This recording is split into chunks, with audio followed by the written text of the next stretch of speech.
Welcome to the shadow frequency, where the veil between this world and the next grows thin, and the things that whisper in the dark are given voice. From the cryptic candlelit studios, deep in the Indiana forests, your host, Matt Wilson, and his spectral producer, Juniper Ravenwood, unearth the forbidden, the forgotten, and the fearsome. So, still your heart, dim the light, and listen closely. For once you tune into the shadow frequency, you may never tune out.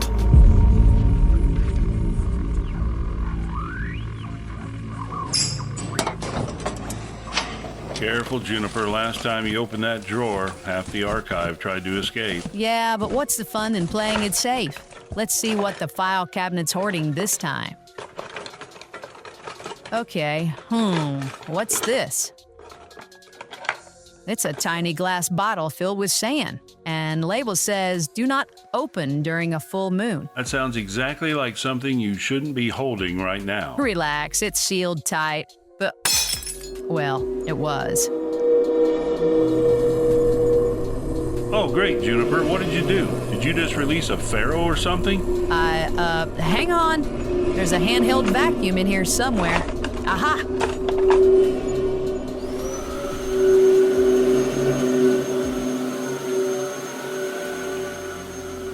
Relax, problem solved. Ghost-sucking technology straight from aisle 5 at the department store. You know, someday that thing's going to spit all that back out during an episode. Then we'll cross that curse when we come to it. Okay, moving on. Aha! Episode 219, Sphinx Secrets, Ancient Whispers in Stone. You found it, and only one ancient Egyptian spirit released in the process. That's progress. Hey, I'm improving. All right, let's close the drawer before it decides to mummify us. From the shifting sands of history to the stone gaze of an ancient enigma, tonight we uncover mysteries carved into the oldest monument on Earth. This is the Shadow Frequency. You are tuned to the shadow frequency, where every whisper tells a story from beyond the veil, the darkness.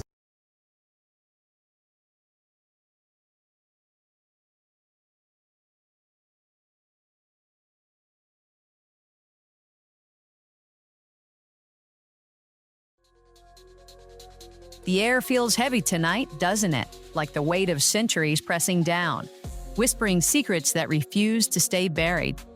Somewhere on the Giza Plateau, beneath the unblinking gaze of the Great Sphinx, the sands shift, and something stirs.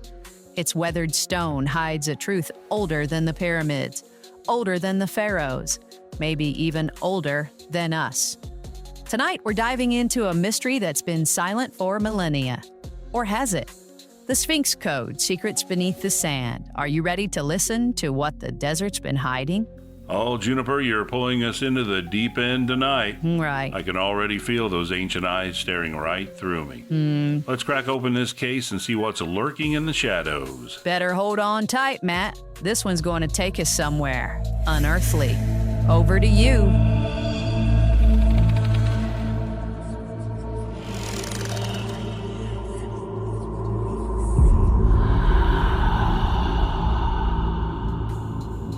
Juniper, thank you for diving into that dusty old file cabinet of ours and pulling out this gem of a case. Tonight we're opening a file that's been sealed for thousands of years, one that makes even the bravest Egyptologists look over their shoulders. The Great Sphinx of Giza. A monument that's equal parts majesty and mystery. You know the official story, carved around 2500 BC under Pharaoh Khafre, a lion-bodied guardian watching over the pyramids. But the deeper you dig, the more that story starts to crumble like weathered limestone. Let's start with the stone itself. The Sphinx sits there, proud and silent, but its surface tells a tale that doesn't match the history books. Those deep vertical grooves, the rounded edges, the scalloped walls, they're not the work of wind or sand. They scream water erosion, heavy, relentless rainfall carving its signature into the rock. Now here's where it gets chilling. The Giza Plateau hasn't seen that kind of rain in over 9,000 years. If the Sphinx's scars are from water, it means this thing was standing long before Egypt's first dynasty. We're talking 7,000, maybe 10,000 years old or older. Enter Dr. Robert Schock and John Anthony West, two researchers who dared to say what others wouldn't. They looked at the Sphinx and saw evidence of a forgotten civilization, one that carved this monument when the Sahara was still green, when rivers flowed where deserts now choke the land. A civilization that might predate everything we know about human history. Imagine it, a people so advanced they could shape megalithic stone, encoding their legacy into a lion-bodied enigma. But who were they, and why did their story vanish?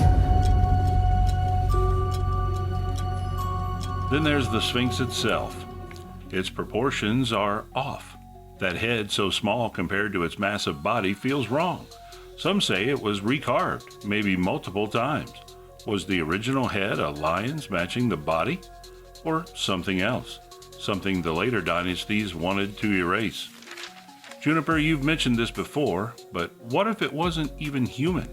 Ancient astronaut theorists like Zecharia Sitchin point to Sumerian texts to stories of the Anunnaki, gods from the sky who shaped early humanity. Could the Sphinx be their monument, a marker left by beings who walked the earth before us? Their leonine form a symbol of power or a warning? And let's not forget the alignments. The Sphinx gazes east, perfectly aligned with the equinox sunrise. Some say it's no coincidence, that it's a cosmic clock ticking away secrets tied to the stars. Then there are the whispers of hidden chambers, like the Hall of Records, a mythical vault beneath the pause said to hold the knowledge of a lost world. Seismic scans in the 1990s picked up anomalies, hollow spaces under the stone. Are they real? And if so, what's inside? Scrolls, artifacts, or something we're not ready to understand? The deeper you go, the more the Sphinx feels like a message, a code etched in stone, waiting for someone to crack it. Who built it? And what were they trying to tell us before the desert swallowed their world? That's where we're pausing, folks. The sands are shifting and the Sphinx is watching. Juniper, what's running through your mind right now? Matt, I'm getting chills thinking about those hidden chambers. What if there's something down there that changes everything we think we know? Yeah. I'm ready to keep digging. Oh, we're not done yet. Over to you, Juniper.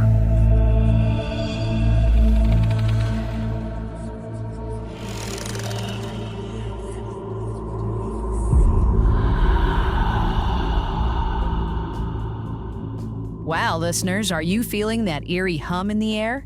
The Sphinx is definitely keeping us guessing tonight. What do you think? Is it a monument from a lost human civilization or something far stranger? We're about to dive deeper, so stick with us. First, let's hear from Chris Beach. He's got a quick word. Thanks, Juniper. If you're loving the Shadow Frequency, please like and subscribe and follow us on YouTube, TikTok, Facebook, and all major podcast directories. Visit our website at shadowfrequencypodcast.com to catch all our episodes. Leave a voicemail telling us where you're listening from. We might feature it in our next episode. Check out our Shadow blog for companion articles to our episodes, grab some cool swag from our store, or support us by buying us a coffee. Now let's get back over to Juniper for a dive into the mailbag, where we share your thoughts and stories. Juniper? Thanks, Chris. All right, time to fire up the spectral cosmic message materializer. Flipping the switches now. And look at that, a ghostly signal's flickering through the void. Message retrieved from the void. All right, let's unravel this cryptic note and see what one of our listeners has sent us from the other side of the static. Here's a message from Megan in Oregon. She says, "Hey, Matt and Juniper, I just wanted to say how much I love the Shadow Frequency. Started listening a while back after a friend told me about your episode on the Honey Island swamp monster, and I've been hooked ever since. I usually tune it on Spotify while I'm walking my dog late at night under the streetlights, which makes every story about 10 times creepier. What I enjoy It's how you two balance the eerie atmosphere with real research. It's spooky but smart. The file cabinet bits always crack me up, too. You managed to make the paranormal feel personal, like we're all exploring the unknown together. Keep doing what you do. Every new episode is a highlight of my day. Megan from Oregon. Oh, Megan, you're making us blush under the moonlight, walking your dog at night with our creepy tales in your ears. That's the kind of bravery we love. Keep those streetlights close, and thanks for being a part of our shadowy little community. If you want to join the conversation, you can drop us a line at shadowpodcast@protonmail.com. All right, Matt, take us back to the sands of Giza. You are tuned to the shadow frequency, where every whisper tells a story from beyond the veil. The darkness continues. We're back, listeners, staring into the unblinking eyes of the Great Sphinx. In the first half, we explored the chilling possibility that this monument is far older than history claims, maybe built by a lost civilization or even something not of this world. But let's dive deeper into the shadows and see what else this stone guardian is hiding. Let's talk about those hidden chambers again. In the 1990s, researchers like Dr. Schock used seismic equipment and detected voids beneath the Sphinx's paws. Some say these could be the fabled Hall of Records, a vault prophesied by Edgar Cayce, the sleeping prophet, who claimed it held secrets of Atlantis or another pre-flood civilization. Imagine it. Ancient texts or artifacts buried for millennia, waiting to rewrite history. But here's the thing. Mainstream Egyptologists aren't so sure. They argue these voids could just be natural cavities in the limestone, not some mystical library. It's a rare moment of skepticism in our tale, but it makes you wonder, are they dismissing it too quickly, or is the truth more mundane than we want to believe? Still, the paranormal pull of the Sphinx is hard to shake. Let's look at its cosmic connections. The Sphinx's alignment with the equinox isn't just a neat trick. Some researchers, like Graham Hancock, argue it's part of a larger astronomical code tied to the constellation Leo. Around 10,500 BC, Leo would have risen directly in the Sphinx's line of sight during the equinox. Coincidence? Or a deliberate marker from a civilization that understood the stars better than we do?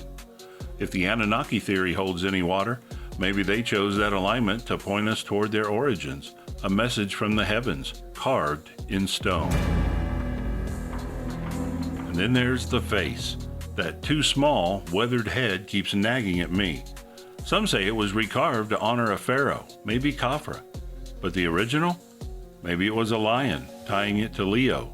Or maybe, and this is where it gets creepy, it was something else. Something humanoid, but not. Ancient texts, like those Sitchin studied, describe beings with strange features, neither fully human nor animal. What if the Sphinx's first face was a portrait of one of them? A reminder of who shaped this world before the sands took over. As we peel back these layers, the Sphinx feels less like a monument and more like a warning. It stood through floods, deserts, and dynasties, watching as humanity rose and fell. If there's a hall of records, if there's truth buried beneath its paws, maybe it's not meant for us yet. Or maybe it's waiting for us to ask the right questions. Who built you, old friend? And what are you still guarding in the silence of the desert? That's where we'll leave it tonight, folks. The Sphinx is still watching, and I'm not sure I want to meet its gaze.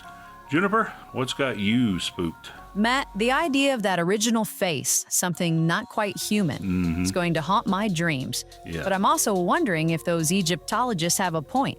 Natural cavities? Maybe. Still creepy, though. Plenty to chew on there. Over to you, Juniper, for the send-off. Well, listeners, we've wandered deep into the sands of Giza tonight, chasing the secrets of the Sphinx. Is it a relic of a lost human civilization? A cosmic marker from ancient astronauts, or something we can't even fathom? One thing's for sure, those stone eyes are keeping their secrets, for now. Thank you for joining us on this eerie journey through the shadow frequency. If you've got thoughts, theories, or your own stories, Send them the Shadow Podcast at protonmail.com. And as always, check our website out, shadowfrequencypodcast.com, for all things shadowy. Join us next time as we pull another file from the cabinet. Matt, you want to say goodnight? Sleep tight, folks, if the Sphinx lets you. Good night, everyone. Stay curious and watch the shadows. This episode was conjured with a solemn vow to explore the unexplained while remaining bound to the truths that have been unearthed. All interpretations are speculative and offered only for your enlightenment and your entertainment.